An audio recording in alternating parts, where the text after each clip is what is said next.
All right. So you ready for a new edition of Blind Ambition? Today we have a great guest. We're going international. And you know what? I'm going to hand it off to Ingrid. Can you introduce yourself and tell about your company? Hello, Jack. I'm really honored to be in your podcast. My name is Ingrid De Clercq, and I'm the Chief People Officer of Deliverect. And Deliverect is a SaaS unicorn with a base in Belgium, but now working all over the world. And we connect the delivery platforms like Uber Eats and Takeaway with restaurants, and to make sure that their operations run more efficiently, that they are more profitable, and in the end also that they thrive. You know, it's interesting. Is there a growing tech scene and a startup scene in Belgium and Brussels or in Europe altogether? Because I can see a lot here in the US. How is it over there? Are you very unique in that respect? We are a tiny country, Belgium, and so we're not even in Brussels. We're in Ghent, and in Ghent, so that is one of the cities in Flanders, and in Ghent there is really a tech scene. And so in the meantime, we have grown in 4 years' time. We've grown from 0 to 500 people, of which now are, I think, around 150 are in Ghent in the headquarters, and all the rest are divided over our 14 different offices all over the world. Well, that's crazy. Wait, so you started as a consultant, if I understand correctly, and now you're the Chief People Officer. So you went from 0 to how many and how quickly did you do this? It was from 0 to 500 in 4 years' time. That seems, how do you do that? Like that from the outside, right? That seems to be a lot. And, you know, my profession, I run a search firm, so I know what it's like to try to recruit and hire and retain. And it's hard. And then it's especially hard when you're trying to find tech talent, because like in your business, there's a lot of technologists, right? A lot of software engineers, software developers. Like, how were you able to find them? How did you bring them aboard? Like, do you have to go internationally, or is there enough in Ghent and Belgium and Europe to track from there? That is a zillion questions at the same time. So I'll try to answer them when it's. How would they find them? And we first started looking here in Ghent. Yeah. And in fact, when we try to attract people, we don't only look at Ghent. When I look at the amount of nationalities that we have at Deliverect, and even the Ghent office, I mean, it's crazy. We have people from Uzbekistan, from Kazakhstan, from people from Madrid. It's a very international bunch of people. And so if you ask the question, how did we grow so fast? Yeah, roll up the sleeves and go for it. And I have to say, there were times when our growth was really exponential, that it was quite messy. And now, I mean, we have the recruitment process a little bit better under control. And sometimes in the beginning we used agencies, and now no longer. Since May last year, we do our recruitment all in-house. And when you started out doing it, was it hard to recruit because people never heard of your company, I imagine, because it's a startup, and usually you might have it in Silicon Valley or San Francisco, maybe New York. So is it more challenging to tell your story to get people to come aboard? Yes and no. When talking Ghent again, the headquarters, our two of our four founders, they've launched a startup already a couple of years ago called Posios, and then it was sold to a Canadian company, Lightspeed, that later went to the stock exchange and had massive success. So in Belgium, Zong Shu and Jan Hollet, they are a name. And so when recruiting tech talent here in Ghent, and so when we're talking about these two co-founders, that was really an asset. So in other words, you were helped because of the prior success, so that when you're out recruiting, people would know about your company, know about the people affiliated with it. So it made it a little easier. That made it indeed a little easier.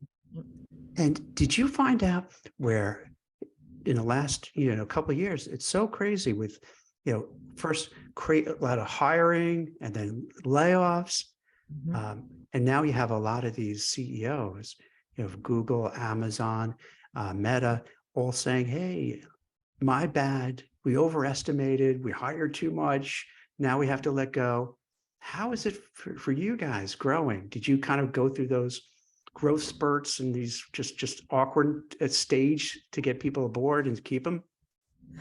So you know what?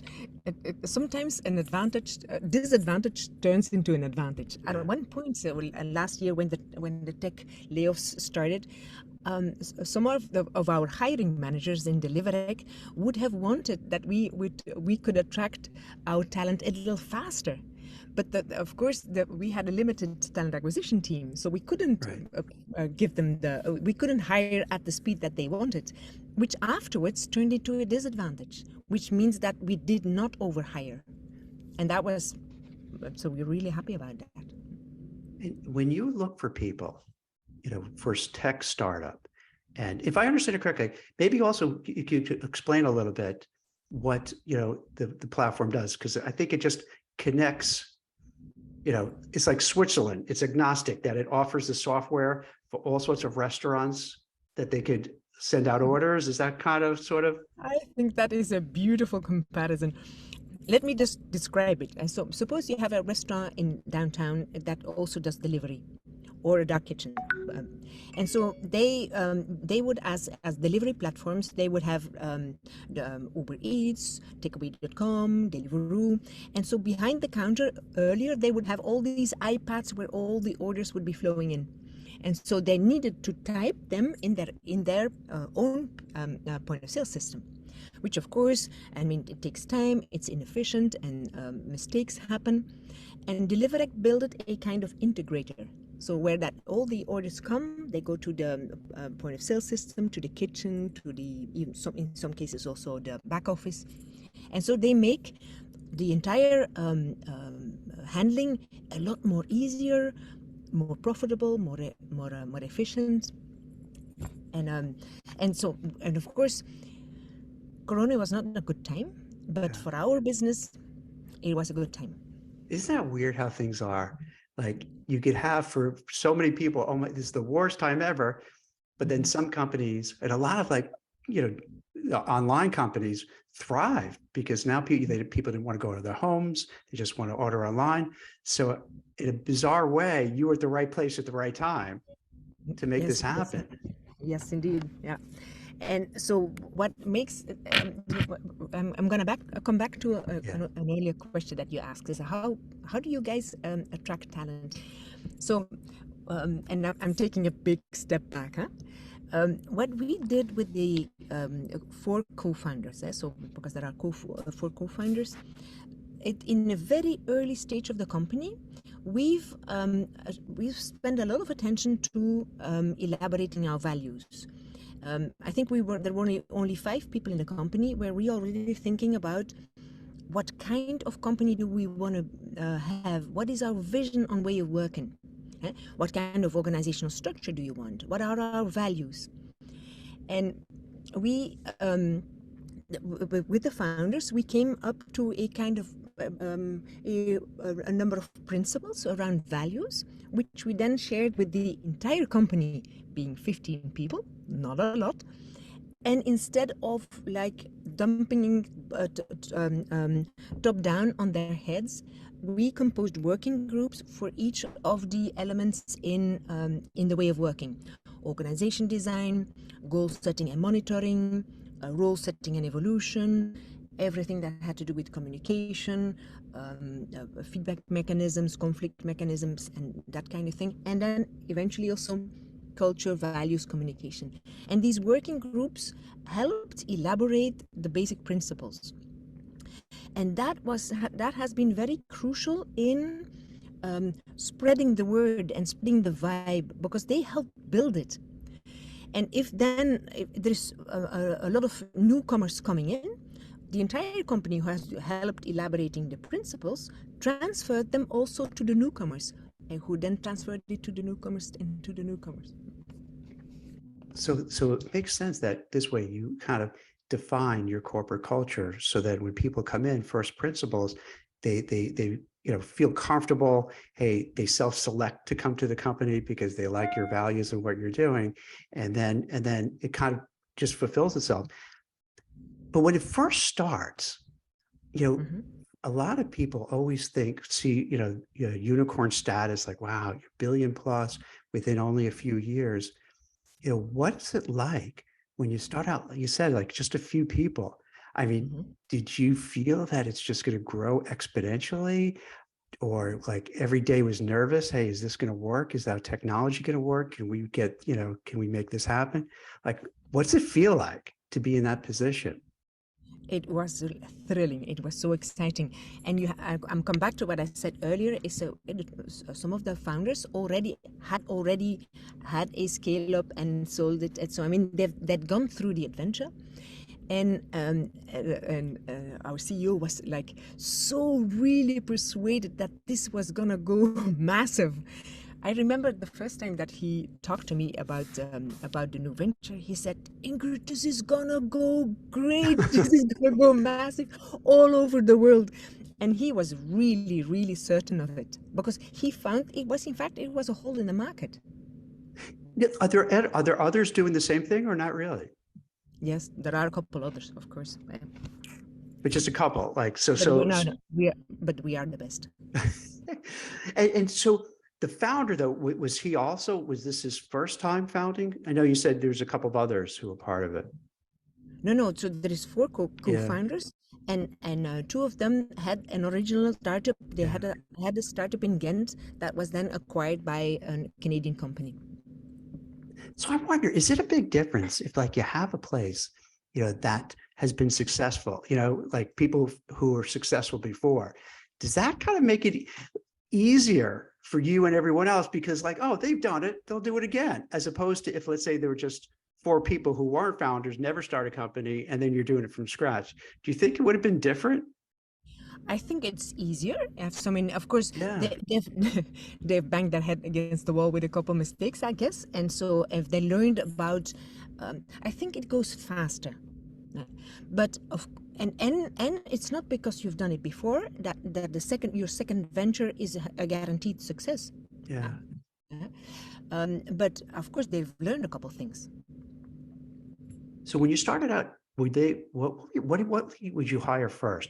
Do you go after the software developers, the software engineers, or how does, from your perspective as a chief people officer and talent acquisition, like, how do you even get it started? Who do you go to first? How do you do it? How do you get people aboard? How do you sell them on it?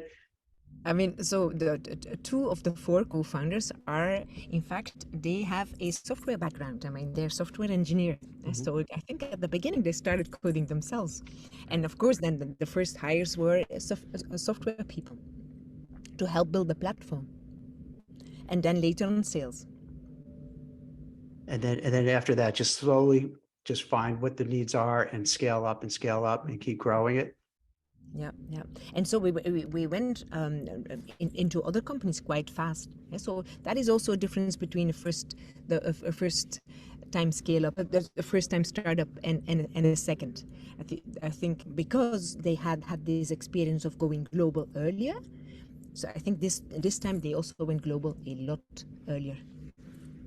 What was, from your vantage point, like, what was the hardest part? Was it just trying to recruit people, retain people, pay them well to compete with Silicon Valley? Mm, yeah, of course, Ghent is not Silicon Valley. That's an Yeah. advantage. What I always say, because I've been working with startups a lot, you can't pay in startups. You can't offer the same wages that you're offering in Silicon Valley, and also you shouldn't. Um, if you want to attract people that are fit for startups, you want people who are willing to take that risk, to come on board. And maybe, I mean, maybe the company goes bust after a couple of years, but they don't matter. I mean, I always say that if we want to recruit people who have a passion for building, and so who get who want to wake up every morning and say, I want to help build this company, and not as fun. This is something secure, and of course, I think it is a necessary element, but it is not a motivator in a company, in a startup. It's interesting. So when you interview people, it sounds like you're really feeling them out.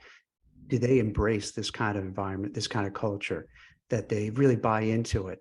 And if not, you maybe kind of take a pass on them, right? You have to really, I guess that's Yeah. part of the whole interview process. Yeah. If you see in the interview process that people are looking for stability and security, and for clear guidance, then you go like, no, there is a lot of ambiguity in a startup, and so people have to be able to live with that ambiguity. And yes, now, I mean, we're 500 now. We do have more clear Yeah. roles, and we do have uh, a little bit of levels. I'm seeing a little bit of levels, because at the start, our vision was to have multifunctional teams, as much self-managing as possible. And there I learned a thing or two, because I used that self-management technique in other companies, and what I learned at Deliverect is that when you're scaling so fast, self-management is not possible yet, because there is self-management is only possible when the playing field is clear. And within that playing field, you can give people a lot of liberty and autonomy and ownership. But we were growing so fast that it was also difficult to have a clear playing field. And this year, because we have an Ask Me Anything session once a month, or once every 2 months, where employees can ask all kind of questions to the executive team. And so I got a question that said, Ingrid, where is this thing with self-management? I mean, we do have hierarchy now. And I said, yes, indeed, we do have hierarchy. First of all, when you're 500, you can't have a flat organization design. That's no longer possible. Secondly, and this explanation that I gave to you just now is, I mean, if you're growing so fast, I mean, it's impossible because the playing field is not clear. But this year, I want to start experimenting with self-managing teams again. We've just created a new department, which is called the Strategy and Ops Cell, and there are 4 people in there, or maybe soon 5. And I don't want a head. I want them to self-organize. So now we're starting to experiment with self-managing it again. So in addition to self-management, and before you joined, you had and I think you still have a management consulting company geared towards human resources. Are there other types of strategies or like processes that you put in place the way you were just talking about with this one? What I've just launched is a new program that we baptized G Square. And what is G Square standing for is like achieving extraordinary business growth through growing our people. So business growth, people growth, G Square. And we want to develop a program where we very deliberately focus on people growth, on personal growth and career path. Because from a deep belief that if you grow your people, your business will grow. And I've just introduced it to the entire organization. So how do you do that? Like, what are the nuts and bolts of that? Is that upskilling, training, continuing education? How does that work? Amongst others, mentorship. So there is a whole array of support that we will put in place in order to make that growth possible. And I told the company, I said, but the most important part is to develop a strong culture of feedback. Because if I develop if I list my personal learning goals and I share them with you, and we are working together, if you give me feedback on what you see, I will grow so much faster than when it can only come from my head. And I don't know what about in your countries, but in my country, in fact, I see it all over Deliverect, giving each other that honest, open, and direct feedback is still difficult. Huh? See, I like that process that you're doing, because I see here in the US, the big challenge is people feel very disengaged. I don't, do you have like the same thing there in Europe where quiet quitting, acting your wage, rage applying to jobs? I'm trying to think like all those different things where the undercurrent is like people aren't happy. They just feel overlooked. And then what happens, they just, you know, despite whatever kind of catchphrase they use, it's like they're just coasting, because not because they're trying to be lazy. It's just they don't feel engaged with what's going on. And do you think it's because maybe the companies don't go for their feedback? They don't give them training. They don't kind of ask them, how are you doing today? Is that kind of like a big difference you notice? What I think was when you look at elements that cause burnout and maybe also quite quitting, is that an important element is ownership. If people feel that if don't have the feeling that they contribute to something and that they have something that they can, again, I'm using the word playing field, that within that playing field that they can have authority and freedom, I mean, I think they easily disengage. And that is why in what Deliverect, ownership is one of our core values. So in other words, you start from the beginning. So like you empower people to say, hey, this is what Jack, this is what you're doing. Here's our expectations. And I imagine you probably outline it, right? Like, here's your expectations. This is what we expect. This is how we would view success for you in, you know, year one or year two, what have you. So people are engaged. And then when you say feedback, like, is that through a micro survey, or is it like a one-on-one with a supervisor and the employee? Like, to get that feedback to make sure you're on the same wavelength. There is a whole lot of different kind of feedback. There is the feedback one during just like the regular feedback. I see you do something and I go like, wow, Jack, that's nice. I saw you just recording a podcast and really liked it. That is the very ad hoc feedback. But you might also have the feedback that goes over a longer period of time. So when we do performance reviews, we ask people also to indicate peers who also deliver feedback, and so that helps contribute to the vision of the lead or the head about that person's performance.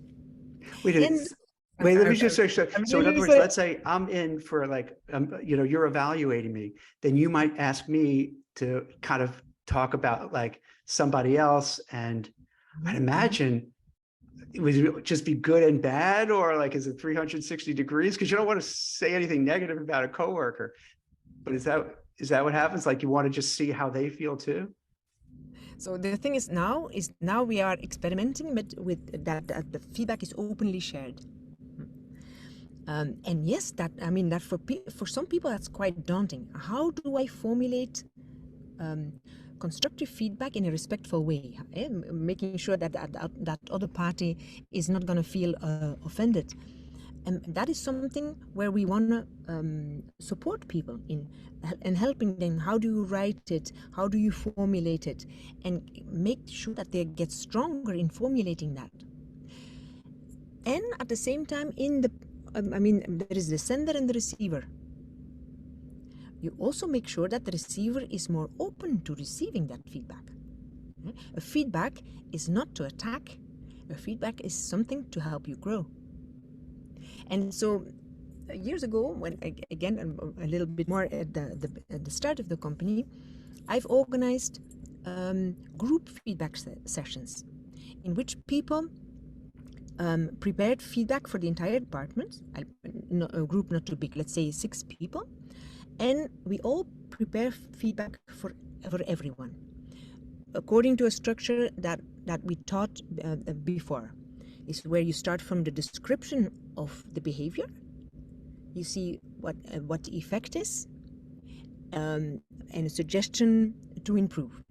So what is let me rephrase, what is it that I appreciate in working with you? And what is it that where you can what are some areas of attention? And what would I suggest? Everybody prepared, bring the preparation to the session, and then we openly share the feedback. At the beginning, it's very daunting because, oh God, Jack, I'm going to give you my feedback openly where the others are hearing.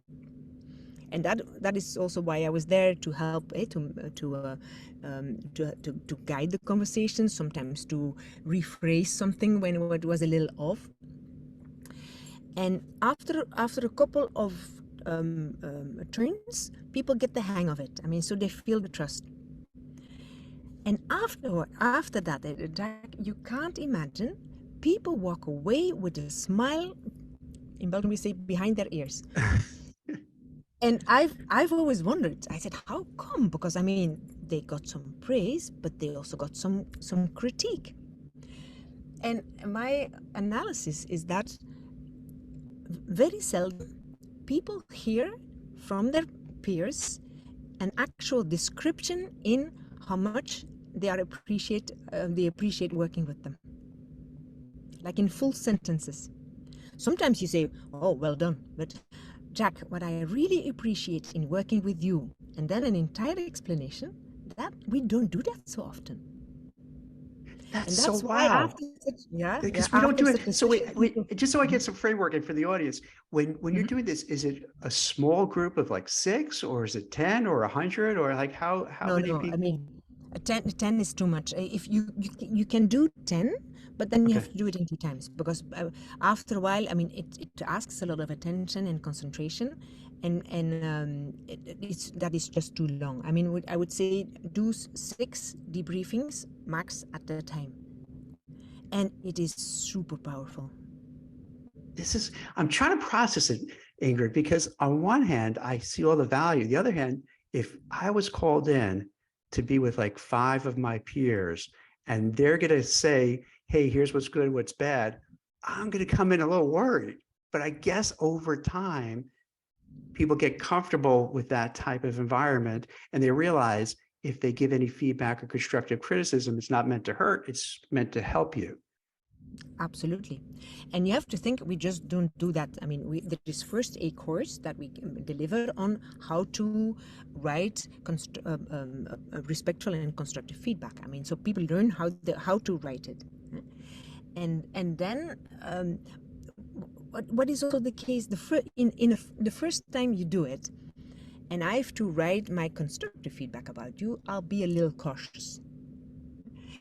And mostly as a receiver, mostly what people indicate as areas of attention, I'm not surprised. I know for myself. And then you might say, but then what is the value? Hearing it from your peers, in my case, Ingrid, you should be a little bit more organized. I know that for myself. Hearing that from my peers adds an extra, I should do my best to improve. And then, so I mean, the constructive feedback is seldom hurtful. I've done these kind of sessions now many times, and never ever have I had that it is really hurtful. I wonder how that would be if it's deployed in other organizations, how if it work out as well, or it'd end up everyone hating each other and fighting each other and getting. If there's anyone out there who wants to know more about it, you can give them my email and I'll happily respond. They have something, I want to say Netflix and Bridgewater, huge hedge fund, have this thing called radical candor. And it seems similar to what you're talking about to a certain degree, where people will voice constructive feedback, constructive criticism, not meant to hurt somebody, to help, but they're just very honest about it. And I think they do it at a different, I think they do it like at an everyday basis kind of thing, which could be a little uncomfortable. But I guess that's something that works. That's something that helps. Well, I was talking about my G-Square program. Yeah. And I got my inspiration, amongst others, from Bridgewater. Really? Okay. Yeah. and I mean, they've been working on this program and this framework for many years, and so yeah, they're now doing radical candor. You can't do that with an organization that they don't have, that don't have the habit of giving each other feedback yet. I mean, you have to slowly ramp it up. Otherwise, I mean, it's not going to work. Do you have other kind of cool ideas that people could pick up on, in addition to these feedback sessions? Oh, other cool ideas. Yeah, am a very big believer of creative problem solving. Mm-hmm. I also did a master's in creativity and change leadership. And creative problem solving, you learn to. I'll be teaching now, right, Jack? Okay. Just a little bit. Thinking of solving problems, there are 4 distinct phases, and the first phase is clarify your problem. So what exactly is it that you're running into? The second phase is, if you know what you need to solve, what are all possible ideas to solve that problem? The third phase is, you pick an idea and you turn it into a solution. Which method am I going to use? What is the advantage of one method over the other? And what is the plan of actually building my solution? And the fourth one is implementing. Because if you develop a solution but you don't implement it, your problem isn't solved. And this framework of clarifying, ideating, developing, and implementing is a really good framework that can be used in how you organize projects, how you start building a roadmap. And for each of these phases, there are also tools that can help you. And that is something that I'm a really big believer in. And have you noticed, does that help with retention and recruiting new people? When people when they hear about, your I guess to call them like almost philosophies in terms of, HR philosophical, thought process and how to, help people. Does that help in terms of the recruiting and retention? Because it makes people feel part of the organization. They're heard, they'll get feedback. They'll learn from it. Mm-hmm. Have you noticed that really makes a difference and helps out compared to other companies that you see just constant a turnstile of people coming and going, coming and going? I hope so. I think so. Yeah. Can I? I'm gonna build on that creative problem solving framework that I talked about. We also use a personality instrument that is called foresight. And foresight gives you an idea where you, as a person, have an inborn preference for each of the 4 phases that I talked about. And knowing your inborn preference, again, helps in understanding yourself, knowing which of the phases you tend to skip, but also in collaboration. And that has proven a really valuable instrument, because I'm going to give you my example. I'm someone who I'm going to ask you a ton of questions, the clarifying phase, and then I rush into implementation. I'm very bad at depth and detail. I know that for myself. I know that is a phase that I tend to skip. But if I'm working together with someone who has a high preference for ideation, and that person will say, we can also do this, we can also do that, and I'll go like, oh my God damn it, no, let's run. We already have one solution. Let's go for it. Yeah. So you make the working in a team. You can discuss behavior in a much more constructive way. You're shooting the ball and not the man. So if you're talking of what methodologies have you applied at Deliverect, in Deliverect, everybody goes through this personality instrument, which means that we use this language also to describe what is working well, what is not working well, or both from a personality perspective as from a process perspective. Let me give you an example. our CEO has a high preference on ideating. And so that means that in any phase of the project, he'll come up and say, you know, guys, what we can still do, or what we can also do. And even a CEO tells you, what we could also do, that sounds much more like an order than like a suggestion. But it's sometimes very disruptive. And so everybody working with our CEO knows that they have to ask him, Zong, is this an idea, or do you actually want me to do it? And then Zong said, oh, no, it's just an idea. See? And so we use this instrument both for a phase and for a personality type. I like that. That's really interesting, because the constant conversations, these open and honest conversations, help out. And even that last piece, what you mentioned, yeah, because let's say here in the US, you would have the CEO say something. You're just going to assume, okay, that's what he or she wants. Let's jump on it, and not maybe push back and say, wait. Is that, you're saying we got to do this now, or it's just a nice to have, or maybe we could do this later, and to have that ongoing dialogue. And I imagine when you have this ongoing dialogue, it brings the employee, the worker, into it, because they feel like, oh, I'm part of it. I'm not being told to do X and Y and pushed down to me. I'm kind of an active participant in what's going on, and I could ask questions and I could be involved, which makes people more engaged. And then when you're more engaged, you're going to work harder, smarter, better, and because you're going to feel appreciated, right? So it's a self-fulfilling thing to make the whole workplace better. Yeah, and as a leader, I think it's from our CEO. I think it's really strong to openly share. These are my strengths and these are my pitfalls.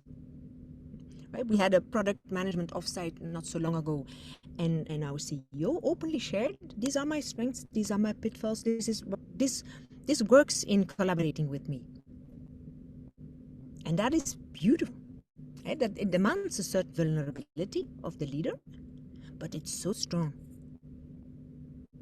You know what's interesting? I'm juxtaposing your philosophy in terms of human resources, talent acquisition, being a chief people officer, with what I see with Silicon Valley and San Francisco, where they don't do this as much as what you're doing, but they'll offer free food.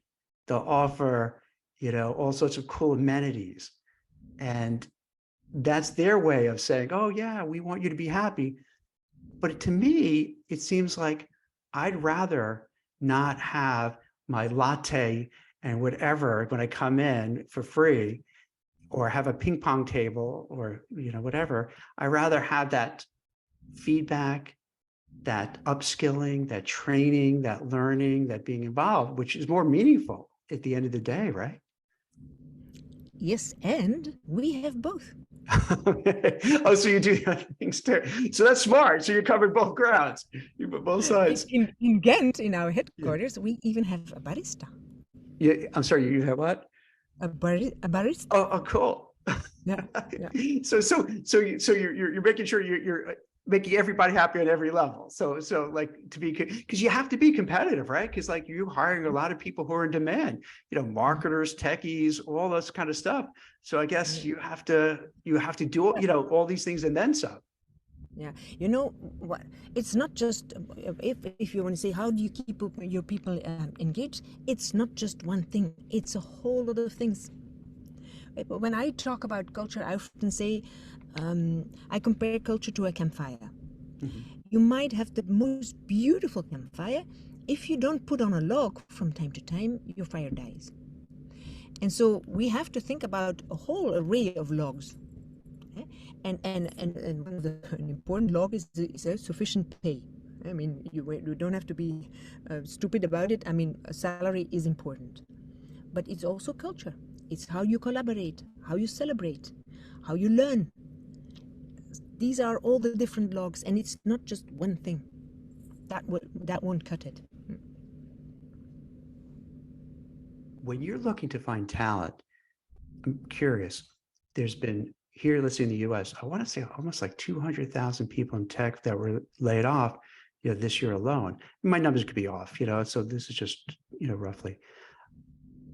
Is it easy or is it hard if you get somebody who is, let's say, from a Google or Meta or an Amazon that's used to being in this, ginormous organization, 50,000, 60,000 plus, people, and big lush packages, is it hard for them to assimilate with a firm like yours, or depends on each individual? Mm, you if because now we're 500, if we now hire, you Yeah, can't pay the kind of salaries you paid when you were a startup. I mean, that's not possible anymore, so our salaries have risen considerably. At the same time, we can't compete with the Facebooks. mhm, So it's often a combination between um, um, giving a sufficient salary right. and then an interesting challenge. So if you tell people, listen, this is what we're looking for, and this is your playing field, this is where we want you to to bring your talent, and explain about Deliverect and how we function. And apparently that's quite attractive. And even have to, as these people, they cut back in salary, but the idea of helping to build is really attractive. But that's In important to these know. bigger corporates, they are often, I mean, their scope is limited. So here's your playing field, and don't get out of your box. Whereas in ours, it's way broader. And the reason I brought it up, because a lot of the people who listen and watch, the show, they are from these large, tech organizations. And, with the layoffs, hiring freezes, just the overall anxiety about the economy, what's happening, they're thinking, what do I do? And a lot of these folks who had, paid in total compensation, a lot in stock, and a lot of these companies, their stock prices really dropped. So they're thinking, what do I do next? And they're looking to see, where can I go? How can I pivot? How can I reinvest myself? And so it seems like what you're offering is kind of a little bit what they have at those shops, but to come aboard, to your place, they have a mission of like, hey, if you're coming here, it's maybe a little different. It's, you want to be passionate about what you do. You want to build something. You want to be part of something. You want to, even though it's 500, it's still kind of, you still have a lot of growth, right? So to kind of grow and build with it. So having that mindset, so someone who's looking for that, it could be a great way to pivot, right? Yes, that you're so right. Focusing on what can I contribute to, and so what is the impact I can have, because that is considerable, right? So when moving to the Deliverect if we say, if I would have to give advice to these people who are laid up from the big techies, look at the smaller companies where you might have to take a serious pay cut, but where you can, where your contribution is very valued because you have that experience, and focus on the learning element in it. So what can I learn, and what can I teach? Because sometimes if you can transfer your knowledge to people around you, is also very rewarding. See, I do notice that for retention, it really helps if you can keep learning and growing. I find out the people who, to go back to like the quiet quitting, acting your wage, I think a lot of it is because they just hit the ceiling, and their bosses, their supervisors, their HR people, no one is reaching out to them to say, hey, here's what you could do next. Here's how you can grow. So then they feel, I can't grow. And if you can't grow, then all of a sudden you just lose that passion, right? You just like, I'm stuck. And then I'm going to just, look at the internet all day. I'm going to look for jobs. I'm going to just mentally check out.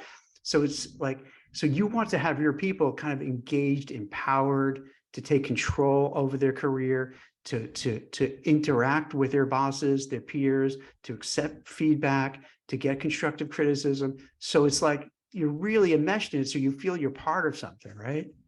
Yeah, and I think career path needs to come from both sides. I mean, people should not just wait on until their career is offered to them on a silver platter. start looking around in a company. Where are areas where you say like, that is something that I might want to learn. Um, Look at the vacancies. Start. If suppose that you say, I'm in sales and I have an interest in marketing.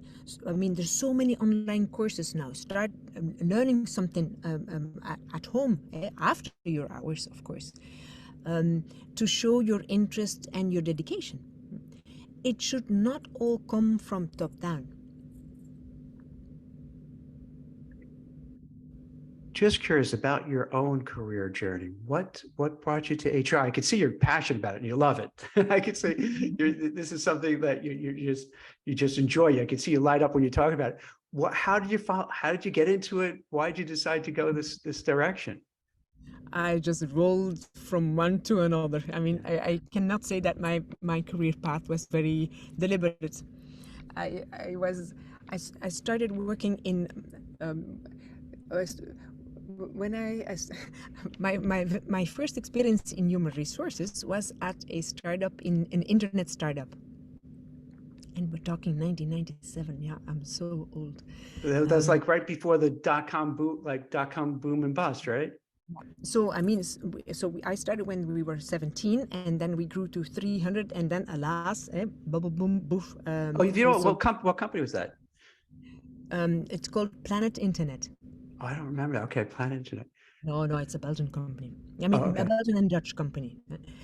So they were part of the big the KPN Telecom, a very big telecom company in Holland.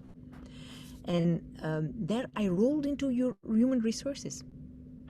I saw our CEO said, it seems that you're good with people. Do you want to be an HR manager? And I go like, hunk? I hadn't studied for HR manager. Yeah, I loved working with people. And I said, to be honest, I first said no.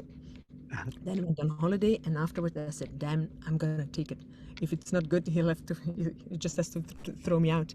And that's how I rolled into HR. And in that company, the company culture was really, really strong. And also that in that time, there was a high need of software developers and tech people. And I'd noticed, when I left people waiting at the entrance for a while, they came into my office and they were already all pumped up. This is a nice company, because they could feel the culture and how people were relating with each other. And that is where I understood the importance of culture. And that is also what I brought to Deliverect. When Zong said to me, Ingrid, we want to grow fast all over the world, I said, that means that we have to make sure that that culture that in the beginning is there and is very sparkling, is that we make it very tangible, very concrete, so that it can very deliberately be transferred all over and all over and all over. Because if there's so many newcomers, it's gone, it's diluted before you know. Mhm. And that is a concept that I call purposeful scaling. Does it matter if it's remote or in office when you talk about culture? Mm, in Corona times, it wasn't easy, and still, I mean, I think we managed to keep the company culture. And an important element there is that we build an onboarding course, which now takes a week. So now, if a new person comes on board, they go through an online, self-paced, and also assisted onboarding course, where we talk about the companies, the story of origin, the culture, the products, etc., etc. And I think I've not done it because I'm with the company a long time. But when people get out of that course, they are completely pumped up. So I think my colleagues of the learning and development department have done a fantastic job in building it. And the reason I was asking, because like here in the States, there's still this fight between getting people back to the office. You have this group, a lot of Wall Street firms, a lot of others just trying to push them back, and a lot of others say, no, I have a better balance of work and life. And I just wonder, for the remote people, and it's very touchy because everyone is very like opinionated on one side or the other for the most part. But the ones, if you're at home, is it harder to do those feedback and, some of the things you're talking about, or through videos and Zooms and everything else, it doesn't matter. You could still retain that culture. You can still do it because in Yeah. Corona times, these group feedback sessions that I talked about, we did them online. And so we used Mural, an online video, an online platform where people were writing post-its with the feedback, and it worked. And it's not the same. Live, it's so much stronger because you see so much more of the non-verbal elements, and yeah, it's different. I think it's really important to come to the office regularly, because you transfer all the vibes and the culture and the initiatives and the collaboration and so much more than online. And also, I don't think that we should be back to a 5 days a week at work at the office policy. Absolutely not. So even when you're in the office, maybe 4 days a week, 3 days a week, that kind of thing. I'm 3 to 4 days a week. And depending, I think some of the developer functions are a little less because they prefer to have to be able to concentrate. But we asked all of our collaborators to come back to the office a couple days a week. See, I think that makes sense because, especially for young people who are starting out their careers, if you're starting out, you graduate from college and now you're in your apartment or you move back home or whatever it may be, and like you don't get the vibe of what's going on in the office. Also, from a social aspect, this might sound silly, but I think it's important from a social aspect. You want to build a network, you want to meet new people, you want to kind of see what's going on. And if you're just at home, even with a video, it'd be hard to miss it. Like for that cohort, I would almost, say, hey, you probably should go in there, even, at least 3, maybe 4 days a week. So this way you kind of really see what's going on. And then you make, because like you're young, maybe you lost, your friends go away. So like, it's easy to feel isolated and alone. And that's not really good for your mental health. So if you're kind of in there building people, does that make sense? Because it's a lot of people don't subscribe to that. A lot of people are nope, just at home all the time. No, I think some of the people underestimate the mental health element. Because sometimes when you're all the time at home, you feel like in a cocoon. Is that proper English? Absolutely. You're in a cocoon. You're by yourself. You're isolated. And you only observe that it's a cocoon once you're out of it. And so it might make you more anxious to get into social connection or to have a relationship or have giving that feedback. We're talking about learning. If you're in the office and you meet someone from another department, you can ask a quick question. Anna, can you tell me about da, da, da, da. If you're at home, that has to be a meeting. You have to deliberately put in a meeting. It's not spontaneous. Mm-hmm. So that element of learning and cross-pollination, and it's so much stronger when you come to the office. Let me ask you just one last question before we head out. In terms of like the next step for the company, for yourself, where do you see this going? How big can it get? How large? How many countries? What's the game plan? I think we're only starting. So this is just beginning. So there's a lot. The vision is big. In fact, the vision we wanted to make the restaurants and the food sector thrive. That is the overall mission. So there is a lot to do there. There's a lot of restaurants, right? A lot of restaurants, a lot of food places. Can you also take that technology and use it for other things too? Yeah. Outside of the restaurant and food industry, or that's way, you have enough to do for now? I think we have enough to do for that, but that will be really innovation. So to take the platform and see how can we use that in another sector. That's That great. is, I think, when the founders get bored, so then they can think about that next venture. So using this platform in another sector. Cool. You know what? All right. I lied. I have one more question. What would you say to people who either were laid off, worried about losing their job, what to do in terms of how to find something new or how to have a mental construct of like how to get through this without, because it is tough. We all know that when you're looking for a job, it hurts your self-esteem, your self-confidence, especially if you're in between roles. Do you have any suggestions for people who are looking, who have, need to find a new job, what they should do? Yes. What I often see when people are looking for a job, they look for a function right away. I want to be I want to be marketing specialist. What I often advise is stop, take a step back, list first of all what are your personality characteristics, what are you good at, what is your professional knowledge. Yeah, that is one area. Second area is what motivates you, what makes you tick, because the one is not necessarily the other. It's not because you can do it that you love doing it. And the third element is what values are important for you. And then only afterwards you try combining the knowledge, the motivation, and the values. And then you start looking for a job. And don't rush for a function title right away. First look into the individual elements and the components of what you like, what you love, what you can do, because then you cast your net much wider. Well, that's really great advice. I love that advice, because what you're saying, most people will just say, I'm an accountant, so now I'm going to look for an accounting job. Mm-hmm. Whereas maybe take a step back, take a deep breath, give it some thought. What am I good? Almost like a Venn diagram, right? What am I good at? Yeah. What are my skills? Can I make the money I want to make?